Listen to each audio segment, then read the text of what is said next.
ድርጊት እስከ 1 ዓመት ድረስ ሊያስቀጣ እንደሚችል ተነገረም። የኤምኤምኤ ውድድር ሊያደርግ ጥቂት ቀናት ብቻ የቀሩት ሴዶ ማርሻል ድግምት ሰርቶብኛል በሚል ምክንያት ከውድድሩ መውጣቱን ማስታወቁ በማህበራዊ ሚዲያ ላይ በከፍተኛ ሁኔታ መነጋገሪያ ሆኗል። ሴዶ ተፎካካሪው በእንቁላል ድግምት እንዳሰራበትና ከሌላ ተደባዳቢ ጋር ካልሆነ በስተቀር ከጆኒ ጋር ወደ ሪንግ ውስጥ እንደማይገባ አስታውቋል። ድግምት አሰራብኝ ስትል ሰማሁ ሴዶ፣ እኔ እሱን ሰምቼ ልብ ያለቀ ነዱ፣ እኔ እሱን ሰምቼ ልብ ያለቀ ነዱ።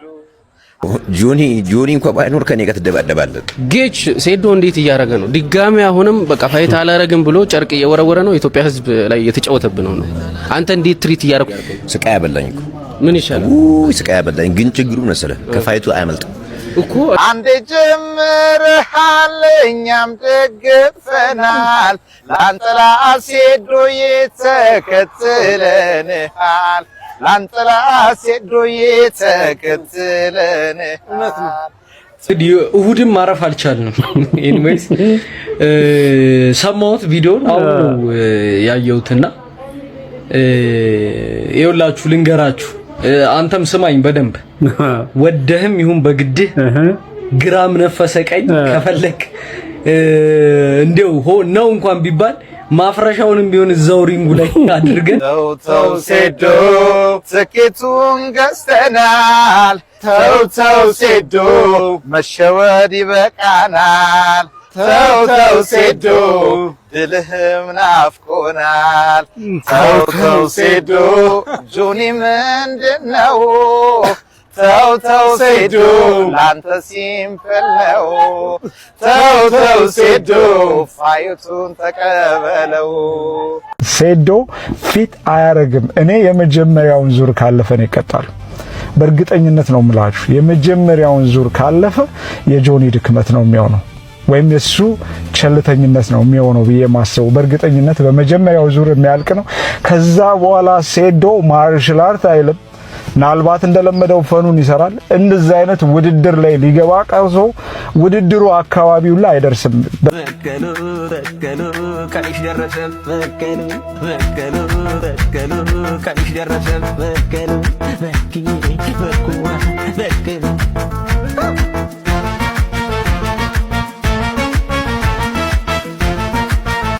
ሰላም ቤተሰብ እንዴት ናችሁ? ሰላም ናችሁ? ሰላማችሁ ይብዛ። ዛሬ በአዲስ ቪዲዮ ተከስተናል። እናንተን ያስተምራል፣ ያዝናናል፣ እንዲሁም ፈታ ዘና ያደርጋል ያልናቸውን ቪዲዮዎች ሰብሰብ አድርገን ወደ እናንተ ይዘን መጥተናል። ከእናንተ የሚጠበቀው ቤቱን ሰብስክራይብ ማድረግ፣ ቪዲዮዎቹን ላይክ ማድረግ፣ ኮሜንት ላይ ደግሞ ሀሳባችሁን በነፃነት የምትገልጹበት ቤት ነው። ሀሳባችሁን እየገለጻችሁ ወደ መጀመሪያ ቪዲዮ እንሄዳለን። ግን ቤቱን ሰብስክራይብ አድርጉ። ሰብስክራይብ የማዛችሁ ተመልካቾቻችን ወደ መጀመሪያ ቪዲዮ እንሄዳለን። ዶክተር አብይ ታደሰ ምንድነው ያጋጠመው? የበርካታ ህጻናት መዳን ምክንያት የሆነው ከጅማ ተነስቶ አዲስ አበባ የገባውና ባለው መልካም ስብዕና ምክንያት በርካታ ኢትዮጵያውያን ዘንድ ተወዳጅነትን ያተረፈው የጅማው ዶክተር አብይ ታደሰም ከባድ የሚባል የመኪና አደጋ እንዳጋጠመው አስታውቋል።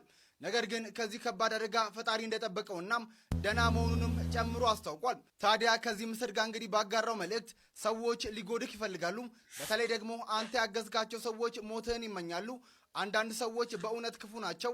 ነገር ግን እግዚአብሔር ሁልጊዜም ከክፉ ሀሳባቸው ይሸፍነናል።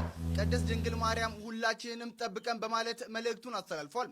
እኛም ውድ ወንድማችን እንኳን ፈጣሪ ያተረፈክ ለማለት እንወዳለን። ፈጣሪ እንግዲህ በእድሜና በጤና ጠብቆ ለበርካቶች የምትተርፍ ያድርግክ። ሁላችንም እንደምናውቀው ዶክተር አብይን እናውቀዋለን። ለሰዎች አብሶ ለህፃናቶች የሚያደርገውን ትልልቅ ነገሮች ሁላችንም እንኳን እግዚአብሔር አተረፈ በሉ። ኮሜንት ላይ ጻፉ።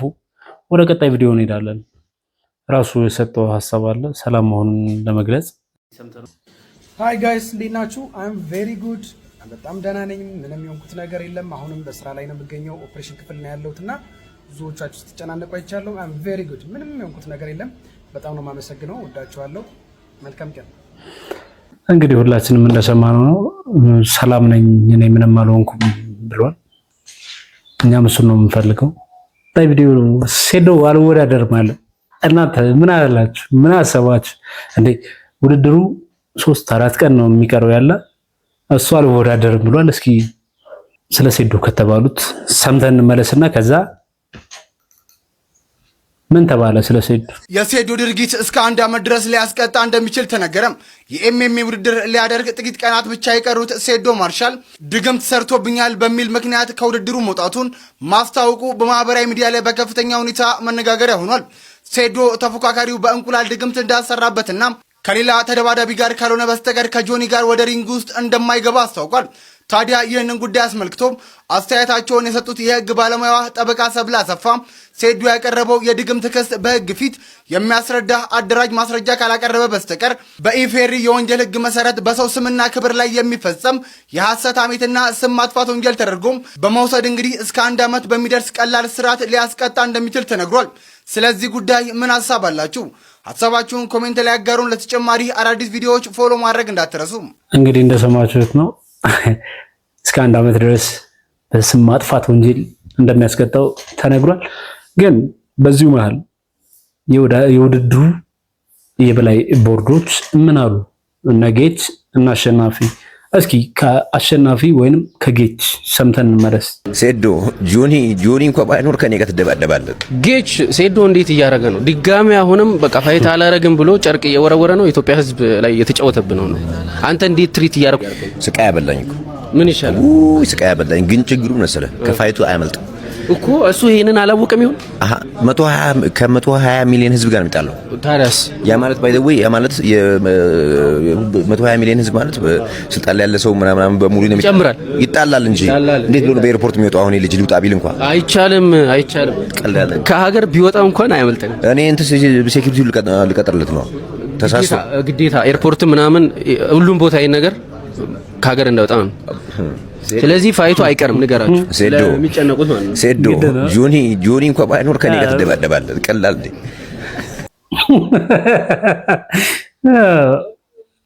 እንግዲህ ጌች እንደሰማነው ነው። እስኪ ከዛው ላይ ደግሞ የቴሌቪዥን የሚያዘጋጀው አካል አለ።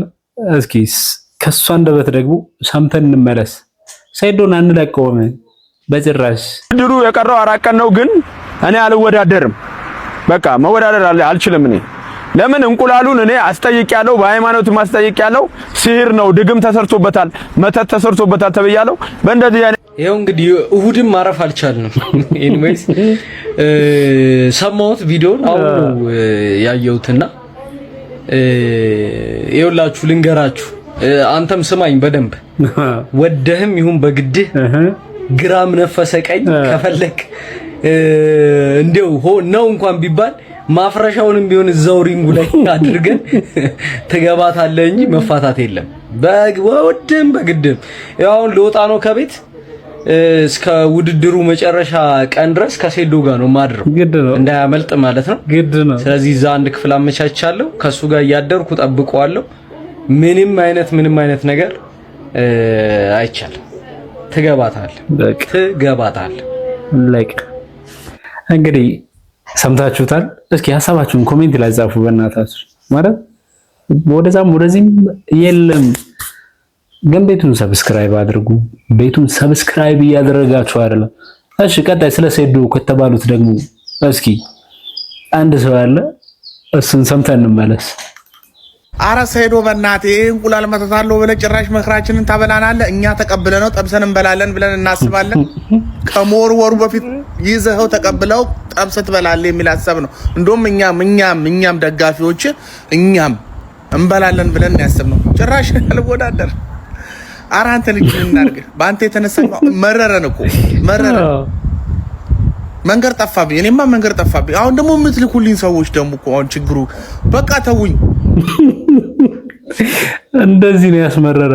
ከራሷ አንደበት ደግሞ ያለውን ነገር ቃል በቃል ራሱ እንስማው፣ ሰምተን እንመለስ። ወደ ተመልካቾቻችን ይሄ መልእክት ለኢትዮጵያ ሕዝብ ነው። እኔ ውድድሩ የቀረው 4 ቀን ነው። ግን እኔ አልወዳደርም። በቃ መወዳደር አልችልም። እኔ ለምን እንቁላሉን እኔ አስጠይቄያለሁ፣ በሃይማኖት ማስጠይቄያለሁ። ሲህር ነው፣ ድግም ተሰርቶበታል፣ መተት ተሰርቶበታል ተብያለሁ። በእንደዚህ አይነት ነገር ደግሞ እኔ አልጫወትም። ስለዚህ ኢትዮጵያ ትኬት የገዛችሁ ለውድድሩን ስፖንሰር ያደረጋችሁ ምናምን እኔ አልጫወትም ማለት ነው። ድግም ሰርቶ ነው። ከዚህ በፊትም ንቃተ ህሊናን በእንቁላሉ ከመታ በኋላ ነው በቃ ልጁ ከዛ በኋላ የጀዘበው ማለት ነው። ስለዚህ እኔ ውድድር አልወዳደርም። ትኬት የገዛችሁም ሰዎች በቃ ወይም ሌላ ተደባዳቢ ከውጭ አምጡልኝ። ሐሙስ ሌላ ከመጣችሁልኝ እገባለሁ። ግን ከዚህ ሰውዬ ከመተታም ሰውዬ ጋር አልገባም። በቃ ከዚህ ከበቀሉ ጋር አልገባም። ይኸው ቲሸርታችሁን ውሰዱ። አልፈልግም። ያው እንግዲህ እንደሰማነው ነው። ሴዶ ወደዛም ቢፈራገጥ ወደዚህም ቢፈራገጥ ከመፋየት አይቀርም። እንደሰማነው ከሆነ የበላይ ቦርዶችም ያሉትም እንደዚህ ነው። ግድ ነው ይወዳደራል። እናንተ ግን ሐሳባችሁን ግለጹልኝ፣ ኮሜንት ጻፉልኝ። ምን ይሻላል?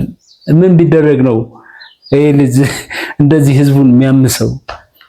ለማንኛውም ስለ ሴዱ ዛሬ ይዘነዋል፣ በደንብ አድርገን ያዝነው። እሺ ስለ ሴዱ ደግሞ ከተባለ አንድ ትልቅ ኮች አለ። እስኪ ሰምተን እንመለስና ስለ ሴዶ ፊት አያረግም። እኔ የመጀመሪያውን ዙር ካለፈ ነው ይቀጣል። በእርግጠኝነት ነው የምላችሁ። የመጀመሪያውን ዙር ካለፈ የጆኒ ድክመት ነው የሚሆነው ወይም የሱ ቸልተኝነት ነው የሚሆነው ብዬ ማሰቡ በእርግጠኝነት በመጀመሪያው ዙር የሚያልቅ ነው። ከዛ በኋላ ሴዶ ማርሻል አርት አይልም። ምናልባት እንደለመደው ፈኑን ይሰራል። እንደዚህ አይነት ውድድር ላይ ሊገባ ቀርሶ ውድድሩ አካባቢው ላይ አይደርስም። በእርግጠኝነት የምነግራችሁ አይደርስም። ለዛ የሚሆን ፊትነሱም የለውም። ለዛ የሚሆን እንትኑም የለውም። ገባችሁ? አንዳንድ ሰው ለፋይት የሚሰራ ሰዎች አሉ፣ በአንድ ፊት ማድረግ የሚችሉ ሰርተው መመለስ የሚችሉ። አሁን ንቃተ ህሊና ሰርቶ መመለስ የሚችል ልጅ ነው። አሪፍ ነገር አለው። ተክለ ሰውነቱ በጣም አሪፍ ነው። ኤጂሊቲው ደስ ይላል። ይሄ ልጅ መመለስ ይችላል። እንዳልኳችሁ ባለፈው ማለት ነው ከነበረው ተመልሶ አሁን እያየ ነው። ሴዶ ግን ተመልሶ እንኳን መምጣት አይችልም። ያውቃል። ለዛም ነው ያን ያህል ብር እየጠየቀ ያለውን አጋጣሚ አንዴ ነው ገብቶ የሚጠቀምበት። ከዛ በኋላ ያውቀዋል ለዛ ጋር ያለውን ውጤት። ኤኒዌይ እንግዲህ እንደሰማነው ነው የሚባለው ሌላ የሚሆነው ሌላ ሆኗል። ለማንኛውም ስለ ሴዶም ሙዚቃ ተዘፍኗል። እስኪ ሰምተን እንመለስ። ድግምት አሰራብኝ ስትል ሰማሁ ሴዶ፣ እኔ እሱን ሰምቼ ልብ ያለቀ ነዱ፣ እኔ እሱን ሰምቼ ልብ ያለቀ ነዱ። አንዴ ጀምረሃል እኛም ደግፈናል፣ ላንጠላ ሴዶዬ ተከትለንሃል፣ ላንጠላ ሴዶዬ ተከትለንሃል። ተው ሴዶ ትኬቱን ገዝተናል፣ ተው ሴዶ መሸወድ ይበቃናል፣ ተው ሴዶ ድልህም ናፍቆናል፣ ተው ሴዶ ጆኒ ምንድነው? ተው ሴዶ ላንተ ሲምፕል ነው፣ ተው ሴዶ ፋይቱን ተቀበለው። እንግዲህ እንደሰማችሁት ነው። ሙዚቃውም ደስ ይላል። ሪሚክስ ነው።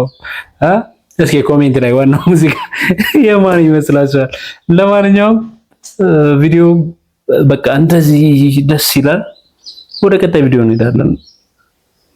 ሰሞኑን ትንሽ ለሰውም ግራ የሆነ አዲስ ነገር ተፈጥሯል። ሳውዲ አረቢያ ኢትዮጵያውያኖች ራስ በራስ ተጨቃጭነዋል። እስኪ ሰምተን እንመለስ። ምን ተባለ? ምንስ ተወራ?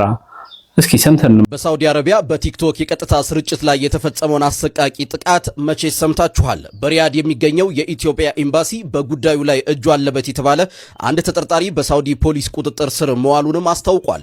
ኤምባሲው ኢትዮጵያውያን እርስ በርሳቸው ጥቃት ሲፈጽሙ የሚያሳዩ ቪዲዮዎችን በትኩረት እየተከታተለ መሆኑን ገልጿል። ድርጊቱን የፈጸሙት በህገወጥ መንገድ ወደ ሳውዲ ገብተው በበረሃና ገጠራማ ቦታዎች በመሸሸግ ቡድን ፈጥረው ሲጋጩ የነበሩ ናቸው ተብሏል። በአሁን ሰዓት ኤምባሲው ከሳውዲ የሚመለከታቸው የጸጥታ አካላት ጋር በመሆን በጉዳዩ ላይ የተሳተፉ ሌሎችንም ወንጀለኞች ለህግ ለማቅረብ ከፍተኛ ጥረት እያደረገ ይገኛል። ህብረተሰቡ ማንኛውንም መረጃ ወይም ጥቆማ በመስጠት እንዲተባበር ኤምባሲው ጠይቋል። በጉዳዩ ላይ ያላችሁን አስተያየት ኮሜንት ላይ አጋሩኝ። መልካም ጊዜ። እንደሰማችሁት ነው።